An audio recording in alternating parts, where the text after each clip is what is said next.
Kalau kita tambah seperti kita sedang mengatakan, maaf Rasulullah saya lebih paham daripada anda. Nabi nggak pernah baca Yasin 3 kali di malam nisfu Sya'ban, nggak apa-apa kan, bagus. Loh, Nabi mau nggak pernah lakukan. Nabi yang nerima dari langit wahyu, nggak pernah lakukan, nggak apa-apa. Berarti sama saja anda bilang, maaf Rasulullah saya lebih ngerti. Kan itu. Ini keliru, nggak boleh. Kan itu. Jangan tambah-tambah agama, biarkan dalam keadaan murni.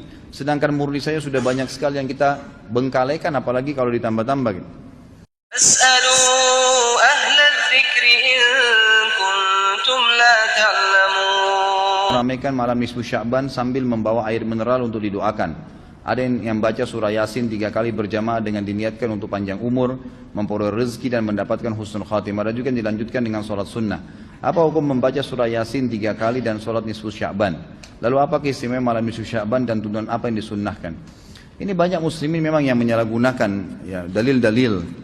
Jadi mereka tidak memilah mana dalil yang sahih dan mana dalil yang lemah, apalagi hadis-hadis yang palsu. Hadis yang menjelaskan tentang masalah adanya solat di nisfu Sya'ban, solat secara khusus namanya solat nisfu Sya'ban itu tidak ada. Hadisnya palsu, maudhu' itu. Yang ada memang adalah fadilah mengerjakan solat malam di nisfu Sya'ban, solat tahajudnya.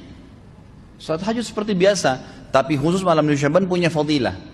Karena disebutkan dalam sebuah riwayat yang sahih bahwasanya Aisyah radhiyallahu anha pernah mendapatkan giliran nginapnya Nabi SAW di rumahnya. Terbangun tengah malam, dia melihat Nabi SAW tidak ada di sebelahnya. Maka Aisyah radhiyallahu anha terbawa rasa cemburu.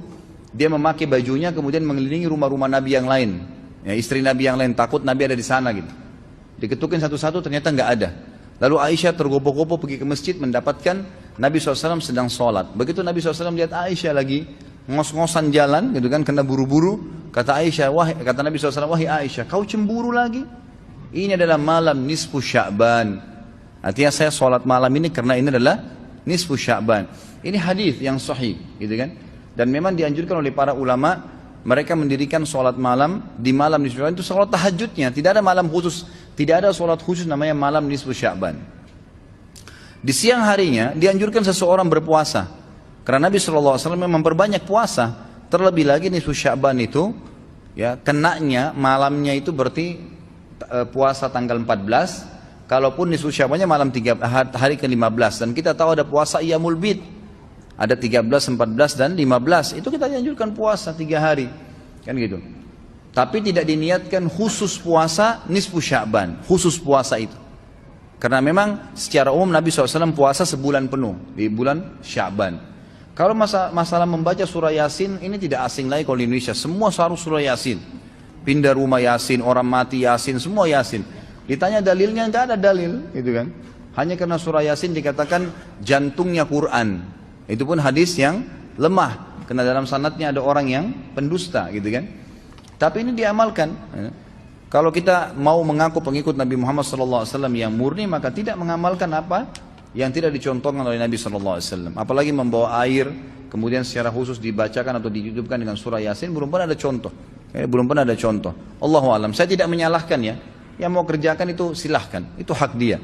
Tapi saya pribadi menyarankan, apalagi jemaah yang ikut dengan pengajian saya atau yang mendengarkan ceramah kita, murnikan ibadah kembali kepada Nabi SAW. Nabi SAW tidak menghembuskan nafas terakhir kecuali sudah mengajarkan semua yang kita butuhkan. Jadi tidak perlu ditambah. Kalau kita tambah seperti kita sedang mengatakan, maaf Rasulullah saya lebih paham daripada anda.